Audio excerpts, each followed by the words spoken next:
최근 중국에서는 발표되는 경제 지표가 다소 좀 실망스러운 모습을 보여주면서 중국 관련주들의 움직임이 생각보다 크게 나타나지는 않고는 있습니다. 중국 관련주에 대해서 좀 살펴보도록 하고요. 개장 분위기도 함께 좀 짚어주시죠. 이렇게 좀 보셔야 되죠. 네. 코스닥 시장의 질주는 여전하자. 물론 장 초반 지금 현재 장 시작 직후 살펴본 기관의 수급이랄지 외국인의 수급이랄지 일단 다소간 이제 그 급등에 따른 어떤 그 피로감 내지는 차익 출회 이런 부분들에 따라서 다소간 좀 수급이 좀 엇갈리는 그런 모습들이 나타나곤 있습니다만은 그래도 펀더멘탈적으로 전혀 소외받아서는 안 됐어야 될 그런 코스닥 시장이 실질적으로 이제는 그 펀더멘탈이 빛을 발하게 되면서 이제 서서히 시장의 관심들이 이제 집중이 되어가는 어떤 그 초입 국면에 접어들었다라는 그런 생각을 좀 가져보게 됩니다.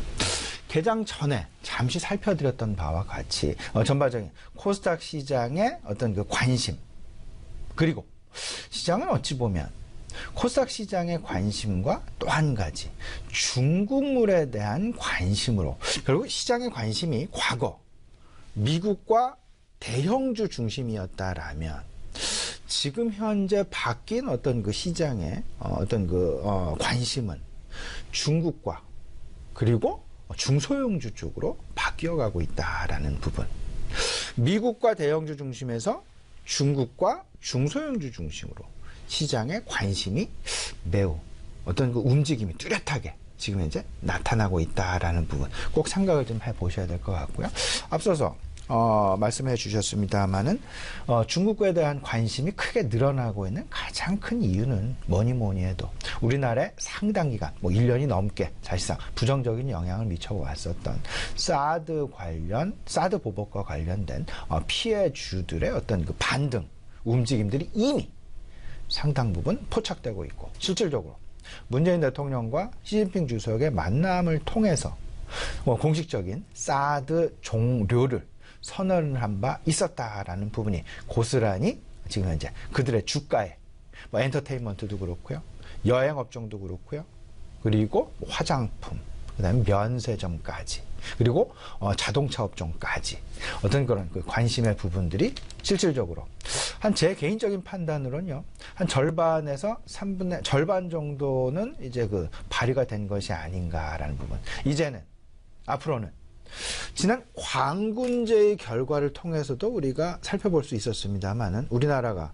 중국으로부터의 역직구, 소위 말하는 온라인 판매 속에서 미국과 그리고 일본 그리고 독일에 이어서 우리나라가 5위를 차지했다라는 거. 물론 작년에는 3위를 차지한 바가 있었습니다. 항상 3위를 차지해 봐야 되는데 이제 사드도 분명히 해제가 되었기에, 사드 보복도 해제가 되었기에 앞으로 금한령에 대한 해제는 너무나 기정사실화되어 있고 아마도 12월 중에 문재인 대통령이 중국 방문 지금 예정 중에 있습니다. 이때 시진핑 주석과의 또 한 차례 만남을 통해서 아마 서로 간에 화합을 하는 분위기, 갈등 해소의 분위기 이런 부분들과 맞물리게 되면서 금한령 해제가 조만간 발표가 되지 않을까라는 기대감도 좀 가져보게 됩니다. 근데 다만 지금 현재 그렇기 때문에 시장의 관심이 미국에서 서서히 중국 쪽으로 이동해 가고 있기 때문에 시장의 어떤 관심 경제 지표들도 우리가 미국의 경제 지표도 찬찬히 살펴봐야 되겠지만 중국과 관련된 경제 지표 절대 소홀히 해서는 안 될 것이다 라는 부분. 그렇기 때문에 실질적으로 사드 피해주들과 중국 관련주들에 대한 주가의 최근 행보가 시장의 기대에 그렇게 크게 못 미치게 되는 그런 상황들이 나타나고 있는데 당장 그저께 발표된 14일이었습니다. 중국의 10월 산업생산 6.2% 증가. 절대 작은 수치는 아니었습니다만은 9월에 발표했었던 9월치 6.6% 그리고 시장의 전망치 6.3% 대비해서는 다소간 좀 완만해지는 기업 상승폭이 좀 완만해지는 그런 모습들을 보여주었었고 소매 판매 역시 10%의 성장률을 보였습니다. 증가율을 보였습니다. 근데 9월이 10.3%였던 부분을 감안해 본다라면 한 달 만에 0.3%포인트 오히려 그 성장세가 꺾이게 되는 그런 모습들, 둔화되게 되는 그런 모습들이 보여주었다라는 부분. 여기에 이제 시진핑 주석 2기 출범이죠. 그가 추구하는 것, 그리고 우리가 주목해야 될 것은 세 가지가 있습니다. 첫 번째는 환경 규제, 두 번째는 1대1로, 실크로드 1대1로, 세 번째는 질적 성장, 양적 성장을 추구하는 것보다는 질적 성장을 추구한다라는 것.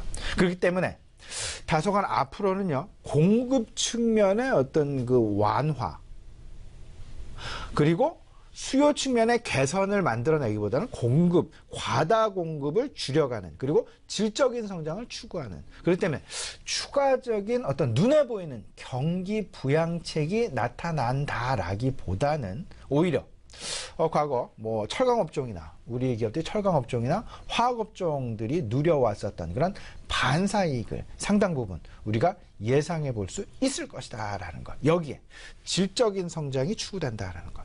전반적인 그들의 PPP죠. 그러니까 구매 능력이 향상될 것이다라는 부분. 그러면 소비가 상당 부분 개선될 수밖에 없을 것이고, 생산도 상당 부분 중요하겠지만 생산 지표도, 근데 소비 지표가 더 중요하게 작용될 여지가 충분히 있을 것이다라는 부분.